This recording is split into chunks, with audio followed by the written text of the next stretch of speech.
It seems Satan doesn't want this video to come out about this miracle in Buenos Aires, because I did a whole 50-minute video, which I don't normally do that long, and the audio is terrible. So I have to start again. And the video that I was doing was about the incredible events that took place in Buenos Aires. The Eucharistic miracles, plural. There took 5 different types of events that took place from 1992 to 1996 in Buenos Aires in Argentina. Now, you can read about them in this book, A Cardiologist Explains Jesus.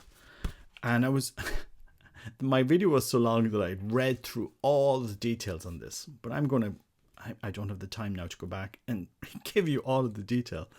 But needless to say that these began in a parish in Buenos Aires called St. Mary's, Santa Maria, which is the only parish church in Buenos Aires with that name. And over the door of the church, Santa Maria, Mater Dei, Ora pro nobis, from the Hail Mary. Interesting location that the Eucharistic miracles happened, and they started in 1992. These miracles started in 1992, which is interesting. Now, when I was reading this, because I spent 40 minutes reading these miracles, I think what was kind of glaringly coming out at me, I mean, talk about a miracle. A massive miracle, a mega miracle, the mega Eucharistic miracle of our age. The host, we have blood appearing on ciboriums.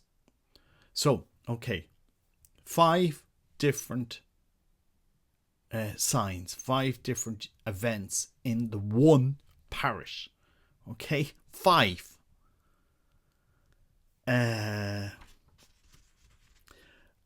We had, hosts being found in the church and then put into water, put into the tabernacle and dissolving. And I do encourage people, because this has already been spoken about in the Catholic world. So there's lots of videos on these miracles, and there's lots of videos on the tests, blind tests, that were done on these miracles. I mean, I'm just going to go in here and read out something here, which is going to read this out here. And this is what Dr. Zugibe scrutinized the samples under a microscope, and his words were recorded. He began by saying, "I'm a heart specialist. The heart is my business. This is heart tissue coming from the left ventricle near a valvular area." He took a better look and specified, "This cardiac muscle is inflamed. It has lost its statins and is infiltrated by leukocytes. Leukocytes are not normally found in the heart, but leaving the circulation blood and head towards the site of trauma. This person's heart had been wounded and suffered trauma. The blood flow had been compromised, and part of the mitochondrium has undergone necrosis. It resembles what I see in road accidents when the heart is subject to prolonged resuscitation maneuvers, or it resembles what I find when somebody has received severe blows to the chest." Do your investigations on the miracle of Buenos Aires. But what I want to talk about here in this video is what happened to the miracle afterwards. If you go to Lanciano in Italy, or if you go to Santarém in Portugal, I'm just going to talk a bit about Santarém. It's a small church not far from Fatima in Portugal. Actually, was it 3 years ago or 2 years ago? I was with my son. We were doing the Camino from Porto, and I rented a car and I went down to Santarém because I hadn't been there.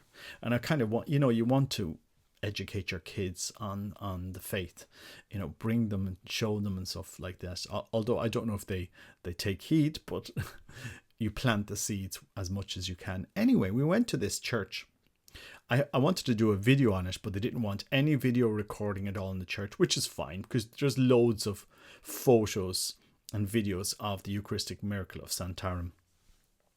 And but what I found interesting, that it's on full display in the chapel. So it's on full display. You can see it when you, but you can go around up to the chapel, and you can go behind the altar. You go up some stairs, go behind the altar, and then you go up another stair, and you can actually see the Eucharistic Miracle face to face. Do you know what I mean? It's not like they've it hidden away or it's out of view. And, there's lots of literature. It's well presented. It's well advertised. It's an incredible miracle for the church, right? And it's one miracle. One in one church, right? From years ago, this woman that had used the host, wanted to use it for some occult purposes, and the host turns to flesh. You can read about the miracle. Carlos Acutis, who will be canonizing next year, he did that website on all of these miracles. And so you can just Google Santarém, Santeram, Santarém miracle. But needless to say, it's visible, it's accessible, and it's promoted. Go to Lanciano, the same thing. You have, signs, and it's out there. What do you think happened with the greatest Eucharistic miracle in the history of mankind, in terms of events, in terms of science and testing? They tested it in California. They're testing it with Australian scientists. They've tested it 2 different periods. You have all of these signs that are happening, miracles that are happening in the one church in Buenos Aires. Do you know what I mean? It's not like it's a small thing.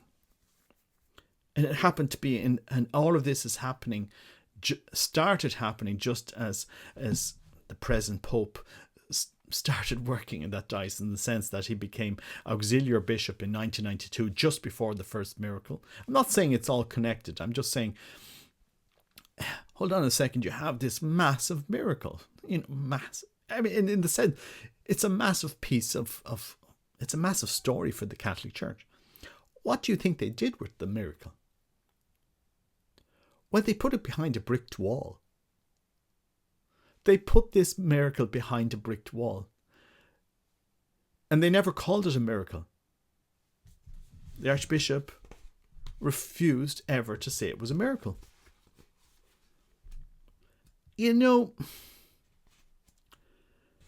That it just seems strange to me.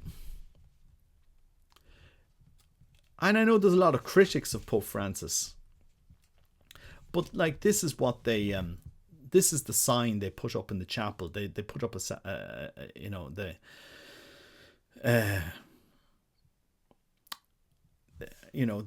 is what they did in the chapel after the miracle. I was told that Cardinal Bergoglio visited the chapel.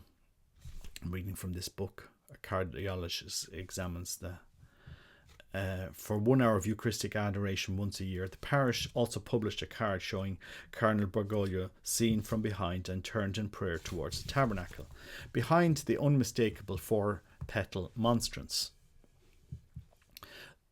4-petal monstrance. The comment, this, and to be fair, this monstrance, the petal is the petal that is from Our Lady of Guadalupe, where she's it appears on the tilma. The comment from the current Pope made after seeing himself on the card is written on the back: "This is the best picture of a bishop I have ever seen. It represents him the way he must be." Still, it must be acknowledged that very little has been done to make these miraculous events known, at least beyond the parish boundaries, since they are certainly not very well known even in Argentina, let alone the rest of the world. A pilgrim driving on the M14 motorway on the way to Lanciano can see road signs directing to the shrine of the Eucharistic Miracle tens of kilometers ahead of the exit. Instead, at St. Mary's in Buenos Aires, a discretion is absolute. You could walk through the church entrance without noticing a single sign or indication. you have to know the miracle already and need to directly ask somebody for more information. Only then, with great courtesy and a lovable smile, would the unknown parishioner simply answer that yes, a miraculous event took place in the parish. He would bring out some brochures and check if the parish priest is available for a meeting. To tell the truth, a few years ago, 2 engraved stone slabs were finally placed at the entrance of the Adoration Chapel, reading the following. St. Mary's community dedicated this chapel to permanent adoration. And they don't have permanent adoration there anymore. The Eucharistic sign is kept here along with all the sacred vessels from 1992, 1994, and 1996 events. We hope this sign will be for others what has been for us, a path to the discovery of Eucharistic adoration. Meetings on events and Eucharistics of the Eucharistic sign take place every third Friday. No bookings required. At these meetings, members of the community will speak about what happened. They will talk about the events and pray together. This is a way in which the parish community, together with its bishop, dedicated to share these facts with our brothers and sisters in the faith, considering this to be a more adequate and preferable way of talking about these events compared to any other means of communication. Notably, the word sign is consistently repeated. It certainly isn't less powerful or embarrassing compared to miracle, although it's certainly a lot more vague. It's true. It's a miracle. That would capture people's attention. It's a sign. The firm unwillingness to use today's powerful and pervasive media, preferred rather a direct and impersonal approach, is an interesting choice. Even the text in the brochure I was offered comes across to the reader as a rather politically correct style with no hint of assertiveness. It read, "In a discerning climate, we keep asking which paths we are to follow. We believe that in handing down these facts, we must respect freedom of faith. No one can oblige somebody to consider them in a way or another. Everyone in the faith has an obligation to welcome what God inspires him with in prayer, together with fraternal attitude and sharing in freedom." We can't obligate some people, but we can show people. We are allowed as Catholics to talk about miracle and to show the miracle and to show the tests done on it. I do not wish to venture into territory outside my expertise, but I cannot help asking myself, are we sure we are interpreting the heavenly will correctly? Something amazing happened in Buenos Aires 5 times in a row. 5 times in a row. So the message should be strong and clear. There was blood. There was a fragment of a living, suffering heart. In a faith perspective, if these signs did happen, we evidently must have needed them. Why fearfully whisper what ought to be shouted at the top of our lungs? Why hide the lamp under a bushel? Just to make an authoritative citation? The result of keeping such a low profile is inevitable. Outside of St. Mary's Parish, few know about this miracle. You know, I'm just going to share with you now this chapel so you can see it. Just let me share this so you can get a picture of what has gone on in Buenos Aires with this incredible miracle. I mean, we have a Pope that could just bring this to the world. Talk about it. Share these studies. Increase people's faith in the Eucharist. Our Lord is the way, the truth, and the life. In the Holy Sacrifice, the Mass, we have the actual body and blood, soul, and divinity of our Lord Jesus Christ. He says it in the Bible. This is my body. But let me show you what happened to this Eucharistic miracle in Buenos Aires. So this is an Italian priest. He's very colourful in his Italian language, but he did go to Buenos Aires to the Perpetual Adoration Chapel, which is no longer perpetual. And he shows us the bricked wall, bricked door that they created, behind which is the Eucharistic miracle. 5 Eucharistic miracles in the same chapel in the former diocese of the current Pope. This is what happened. And this happened under the tenure of the then Archbishop Jorge Maria Bergoglio. The Don Minutella in Italy, he has very choice words about what went on here. But it's just so that people realize what has gone on in with this. It probably is the greatest Eucharistic miracle of the last century, in the very diocese where the Pope could give this to the world. But this is where it ended up, behind a bricked wall, opened once a month if you visit. So I just thought I'd show you this because I thought it's an interesting story. I mean, how many signs do we need? How many signs do you need to know that our Lord is present, body, blood, soul, and divinity? Gives you one, gives you a second, gives you a third, gives you a fourth, gives you a fifth. We do one study, we do another study, a blinded study. All of the details, all of the facts point to a Eucharistic miracle shouted from the rooftops. Create your Eucharistic shrine in your diocese. And yet it's kept behind a bricked wall, and the church has nothing outside it to show that it has actually got this miracle inside. This is to strengthen our faith. Sometimes these things, it's like during the life of our Lord, he performs miracles to strengthen people's faith, to kind of draw them out. What could the Pope have done for the world with this miracle? He hasn't spoken about it once openly, publicly, since he became Pope. When John Paul II became Pope, he didn't wait long to give us the divine mercy, to give it to the world, promoted it. Why not talk about this miracle? I mean, for me,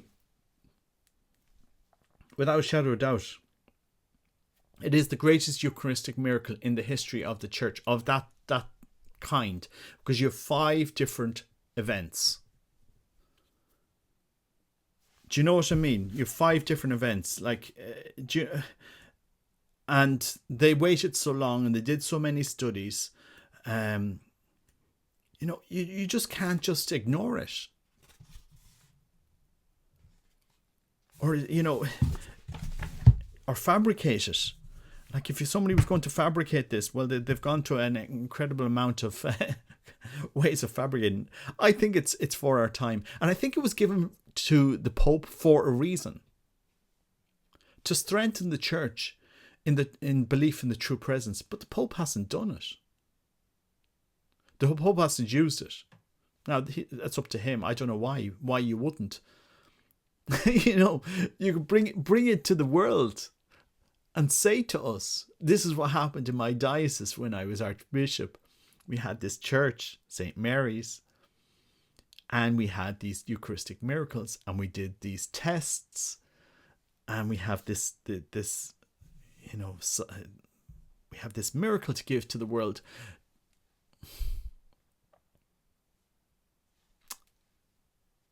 Anyway, let me know what you think in the comments. I don't give this as in a bad way, in the sense that, people say I'm critical of the Pope and I'm searching just to be negative about him. But when you read the Eucharistic Miracle of Buenos Aires, and you see what happened to it, how it's been buried, you have to ask questions. Why do that? Why do that? These signs are given for a reason. Why are they given? To strengthen us in the faith. Anyway, God bless you. Take care. Bye-bye.